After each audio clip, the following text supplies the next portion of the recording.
അമേരിക്കയിൽ നിന്ന് ഗോതമ്പോ ബാർലിയോ ചോളമോ ഡയറി ഉൽപ്പന്നങ്ങളൊക്കെ ഇന്ത്യയിൽ കുത്തി ഒഴുകിയാൽ ഈ 50% വരുന്ന ഇന്ത്യൻ കർഷകൻ്റെ അവസ്ഥ എന്താണ്? ഇതിനാരാണ് മറുപടി പറയേണ്ടത്? അപ്പോൾ ഇങ്ങനൊരു ട്രേഡ് ഡീല് പ്രഖ്യാപിക്കുന്ന ആരാ? അത് മോദിയല്ല, അത് ട്രംപാണ് ഇത് പ്രഖ്യാപിക്കുന്നത്. അപ്പോൾ ഇത് ഇന്ത്യൻ പാർലമെൻറ്റ് അറിയണ്ടേ? ഇന്ത്യൻ പാർലമെൻറ്റിൽ ഇത് സംബന്ധിച്ച് ഒരു പ്രസ്താവന വേണ്ടേ? ഇന്നിപ്പോൾ നടന്നിട്ടുണ്ട്. ഇന്ന് ആരാ അതേക്കുറിച്ച് സംസാരിക്കുന്നത്? പീയൂഷ് ഗോയൽ, കേന്ദ്ര വാണിജ്യമന്ത്രി പീയൂഷ് ഗോയൽ ഒരു പേപ്പർ എടുത്ത് വായിക്കുകയാണ്.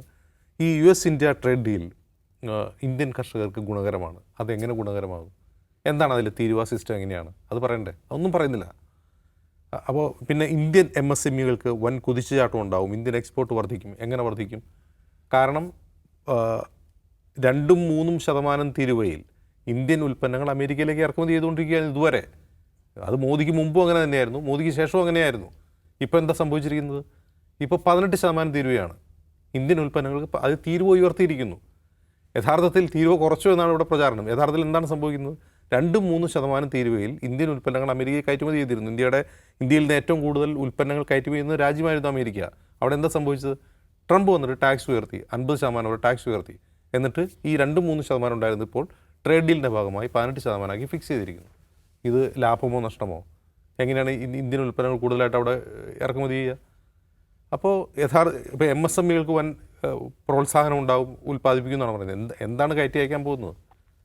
ഇത് വ്യക്തമാക്കണ്ടേ ജനങ്ങളോട്? അപ്പോൾ ഒരു വലിയ തിരിച്ചടി വാണിജ്യ രംഗത്ത് നമുക്ക് നേരിട്ടിരിക്കുകയാണ്. അപ്പോൾ ഇതേക്കുറിച്ച് ഇന്ത്യൻ പാർലമെൻറ്റിനോട് ആരും വിശദീകരിക്കുന്നില്ല. പീയൂഷ് ഗോയൽ എന്തൊക്കെയോ പറഞ്ഞ് ജനങ്ങളെ തെറ്റിദ്ധരിപ്പിക്കുകയാണ്. ഈ തെറ്റിദ്ധാരണ മാറ്റണ്ടേ എന്നുള്ളതാണ് ഏറ്റവും പ്രധാനപ്പെട്ട പ്രശ്നം. മറ്റൊന്ന്, എങ്ങനെയാണ് ഈ ട്രേഡ് ഡീലിൽ എത്തിയതെന്നുള്ളൊരു ചോദ്യം വളരെ പ്രസക്തമല്ലേ സുകേഷ്? എങ്ങനെയാണ് എത്തിയത്? എന്തുകൊണ്ടാണ് മോദി ട്രംപിനെ ഭയക്കുന്നത്? ഞാൻ മുമ്പും പലവട്ടോട് പറഞ്ഞിട്ടുണ്ട്, നമ്മുടെ രാജ്യം അന്താരാഷ്ട്ര വേദികളിൽ ഏറ്റവും ദുർബലരായിട്ടുള്ള ഒരു പതിറ്റാണ്ടാണ് കഴിഞ്ഞു പോയത്. ഏറ്റവും ദുർബലരായിട്ടുള്ള. കാരണം ഇന്ത്യ എന്ന് പറഞ്ഞ രാജ്യത്തിന് ഇന്ത്യ ഒരു വലിയ സൈനിക ശക്തി അല്ലെങ്കിലും ഇന്ത്യ ലോകവേദിയിൽ ഇന്ത്യ എന്ന് പറയുന്ന ഒരു സോഫ്റ്റ് പവർ ആയിരുന്നു.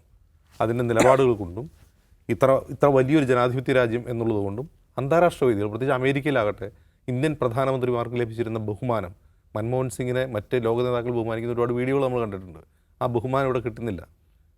ആ ബഹുമാനം ഇവിടെ കിട്ടാത്തത് നമ്മുടെ ഇവിടുത്തെ പ്രധാനമന്ത്രി എല്ലാവരും പോയി കെട്ടിപ്പിടിക്കുന്നതുകൊണ്ടല്ല കിട്ടാത്തത്, നമ്മുടെ നിലപാടുകൾക്ക് വാല്യൂ ഇല്ലാതായിക്കൊണ്ടിരിക്കുകയാണ്.